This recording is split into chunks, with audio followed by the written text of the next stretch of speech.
Welcome back to the story of a village girl from the slopes of the Ostrich Mountain. This is chapter 2 of her story, and the chapter 2 is about the village school. Here it goes. I must remember and remind you that this little village was also facing the Ostrich Mountain. This Ostrich Mountain glacier fascinated us, the village children, as we hurriedly ran barefoot to the village school, avoiding the ringing of the 7 o'clock bell before we entered the school compound. We knew that if we were late for school, we would be punished by the teacher on duty. Sometimes our feet would be frozen on arrival at the school morning assembly, since the early morning dew that had fallen overnight was still fresh on the ground. During our morning assembly time, we said our prayers for the school and the day ahead. After that, the teacher on duty made the day's announcements, while the other teachers present inspected us, hoping to catch those of us with unkempt hair and dirty uniforms. If caught with any of these, we were sent to tell our parents about it, and it was a must to tell them because the village was so organized, and our teachers would meet our parents in the marketplace and ask them if we delivered their messages.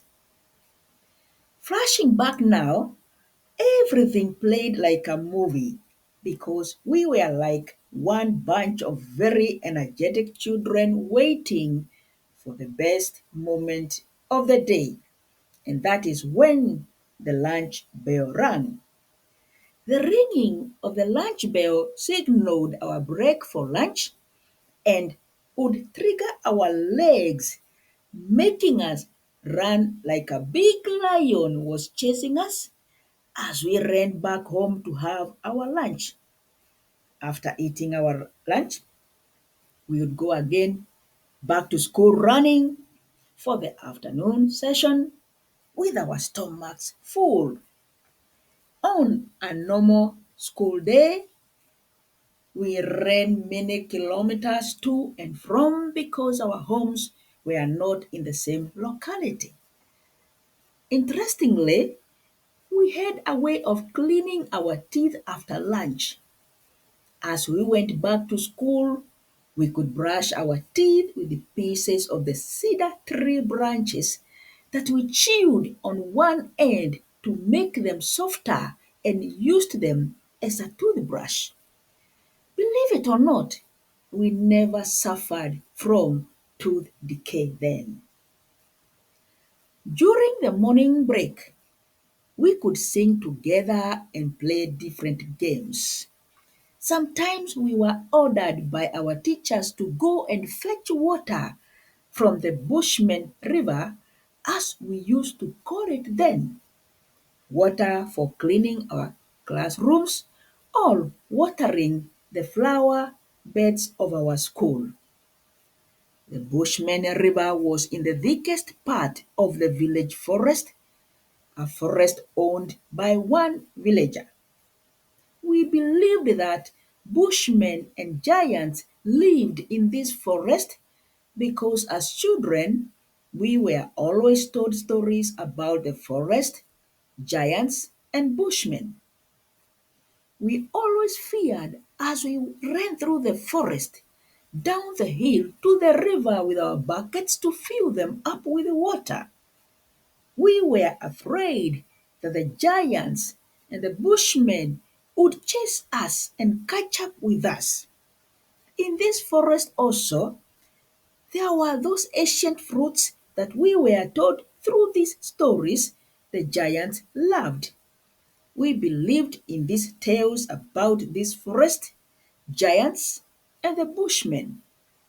Little did we know that these stories were meant to keep us focused so that we could not divert from our water fetching mission and start to invade the forest and steal these fruits and eat them because they belonged to the owner of the forest who was a respected villager. Going home after school, we could fill up the street chatting about this and that with our school bags tucked up on our backs. In our school uniforms, we looked like a big army, not going to war, but grabbing every opportunity to achieve our dreams that we spoke about when the teachers asked us this famous question: what would you like to become when you grow up? Question mark. Our teachers were very nice, but we thought that they were from another planet. In our innocent minds, we imagined that our teachers only ate bread and meat and not githeri made from maize and beans, food that was for the common village dwellers. At that time, no one could convince the village children and me that our teachers were normal human beings like us. This is the end of the story. Thank you for listening.